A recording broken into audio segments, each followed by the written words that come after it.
Hey there everybody, welcome to Prog Monster. My name is Murph, I am the host of this show, a show dedicated to progressive rock and other forms of rock music. So, I'm here today to do an episode of What's the Difference? I know some of you have watched some of these in the past where I choose, usually I think I've done it every single time. I've chosen two albums from the same band that have a lot of similarities to them, but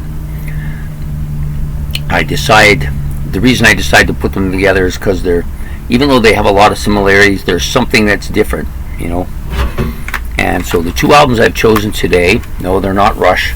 I know I'm wearing my Rush shirt, but they're Kiss albums, both of them. Hotter Than Hell, their second release, and Rock and Roll Over, their fifth studio album release. So there's quite a bit of similarities between the two. First of all, neither of them has a number one or big hit on it. Neither of these albums has a big hit. Yes, this one does have Hard Luck Woman on it, but really there's no. I gotta get a bit of a tremor there, I guess. There's no real monster hits on these albums. They're both hard rockin' albums.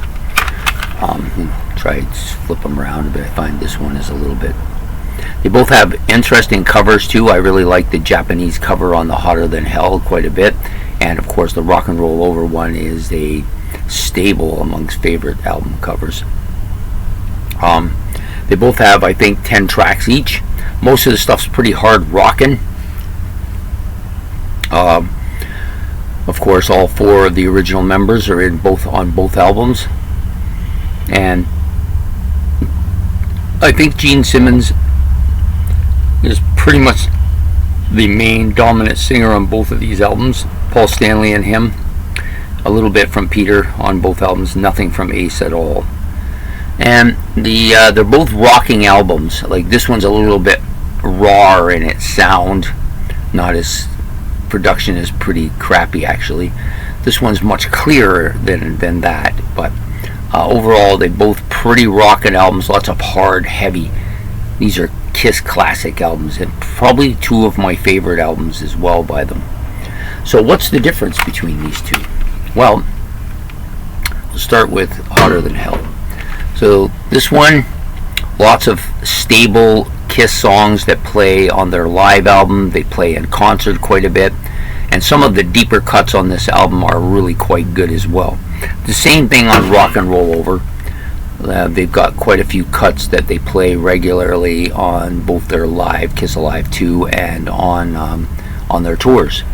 So the big difference between this, I think, between the two albums for me, is that, sorry, I'm not quite sure how I want to do this, is that it's just the production. The production on this album is much better than the production on this album. This album is a little faster paced too. Even though it's hard rockin', it's got some faster paced songs than are on Hotter Than Hell, which is a little slowed down, melodic sounding. I believe all four of the originals played on both albums. I don't believe there's any alterations on either of these two albums. I could be wrong. They did do quite a bit of alterations on Destroyer, but this one is a return to that heavier sound which they had on Hotter Than Hell. This one is the middle of the first three albums that they end up taking songs from for Kiss Alive.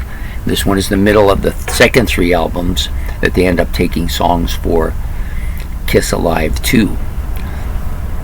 I like about half of the songs on here a lot, and the same on this one, and then the bottom songs I don't mind either. So yeah, lots of good stuff on both albums. I think this one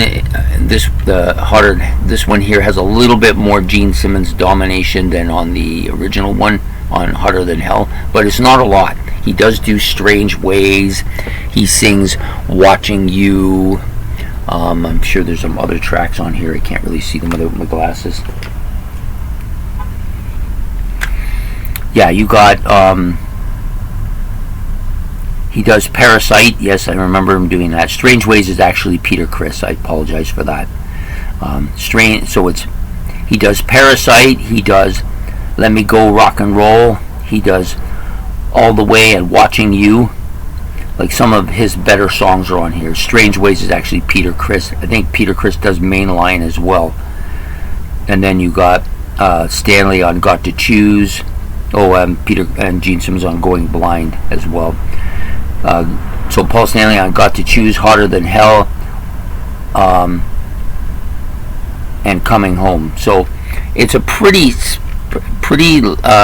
out for the three singers. Like they're both doing equal amounts, most of them. And the same thing on this one. I Want You, Gene Simmons, Calling Dr. Love.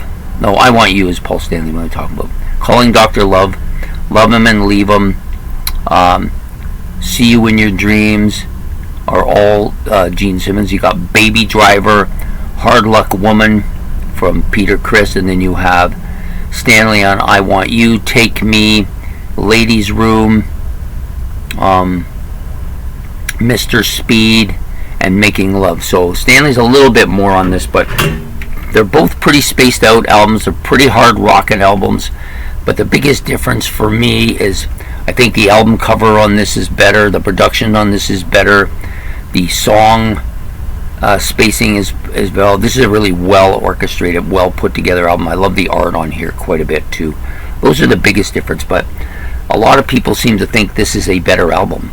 Maybe the tracks are better on here overall. You know, you think about the overall tracks on here, at least 5 or 6 of these.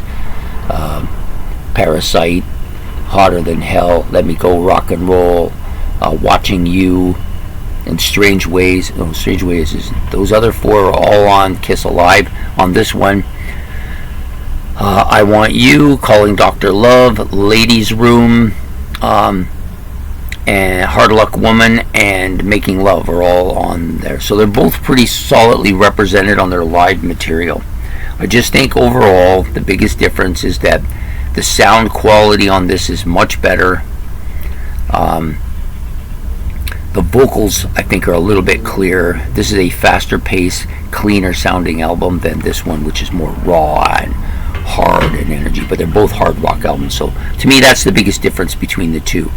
How they did, this one did better, but it became, because it came out after Destroyer and Kiss was already huge, it did better because I think as a result of being in the bigger era, whereas this one came out prior to Alive, and those first 3 albums struggled to make sales. But if you were to line up Kiss fans now, I think this album is gonna rank really high with Kiss fans. This is my favorite Kiss album, studio album. Yes, I do like Ace Frehley's solo album more, but this is the one that I like if you're going by all the members of the band. This is the one I like the most, and this is my second favorite. So it's, you know, I just like those 2 middle albums the best, right? So there you go, there you have it. That's what's the difference. What's the difference between Rock and Roll Over by Kiss and Hotter Than Hell by Kiss? So you tell me, did I miss something here? Or, you know, and if you're not a Kiss fan, there's no point, because you probably hate both of them anyways. So have yourself a good day. Please make your comments below, hit the like button, and hit the subscription button, and we'll see you again soon with another one of these What's the Difference. Take care. Goodbye.